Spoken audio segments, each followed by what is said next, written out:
Welcome to another episode of Bargain Saturdays, and this week I decided to take a look at Puss in Boots, the Three Diablos. Yep, decided to change gears by taking a look at a short, because I picked this up for $1 at Goodwill and figured, it's finally time to just get this out of the way. Though I will admit I did not do the best job removing the sticker. I really wish they'd slapped those, on the back on the price tag, instead of slapping them constantly on the front, because removing those stickers is a real pain in the butt. Thankfully, since they basically made all movies the same price now, they haven't been doing that, so I can just go in there and grab a stack of movies and not have to worry about, trying to take stickers off later, because it's really irritating, especially, when you get all that leftover gunk still on there. I don't want that crappy, dollar sticker on my movie. Get that off there. And they're like, no, we just had to do it because that's protocol. I'm like, if they're all the same price, you don't really need to do that.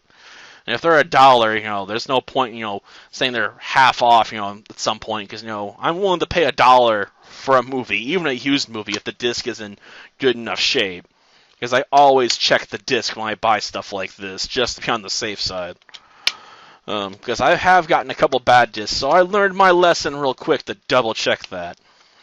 Though I also found one review online where a guy was bragging about realizing the 3 kittens were evil. I'm like, why are you bragging about that? They're called the Three Diablos. The 3 devils. You got tough devil with attitude, you got smart, cunning devil, and then you got derpy devil. Which admittedly might be the scariest of them all, because he's going to derp all over you.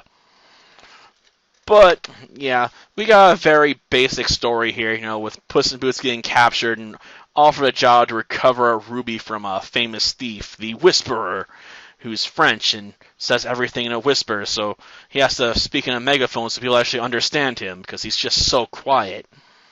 After all, you can't expect people to let you get super close to whisper in their ears in the middle of a fight to the life or death, right? And obviously along the way he also, turns the 3 Diablos into the 3 Catatillas. Because he teaches them the correct path, because he becomes their father figure. He's like, I'm going to show you the true path, to become a respected member of society. Of course, people are still afraid of the 3 Diablos at the end of the movie, because they're like, they all know how evil they were, and Puss in Boots is like, they're good now, I fixed them. And now I must leave with most of the money in my pocket, despite, giving 1 gold coin to each of the Catatillas. I gotta reward them for their help, but not give them too much of a reward, because I did most of the fighting, even if they saved my life. And then he, prepares to ride off in the sunset, as he's finishing his name, the door slams right in front of him to cut him off, as a final send-off joke to the movie, showing how little people really care about the outlaw/hero Puss in Boots. Though maybe he'll become, a bit more respected and famous in the future, and people will not cut him off by slamming the door in his face. We can only hope. But yeah, you got a pretty fast set of growth and development for the 3 Diablos, but it's an 11-minute short basically, so what do you expect? The story has to be quickly rushed through.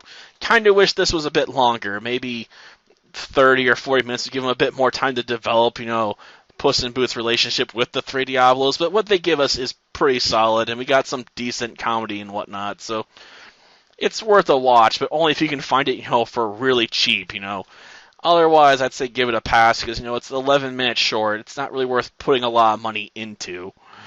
Until next time, then. See ya.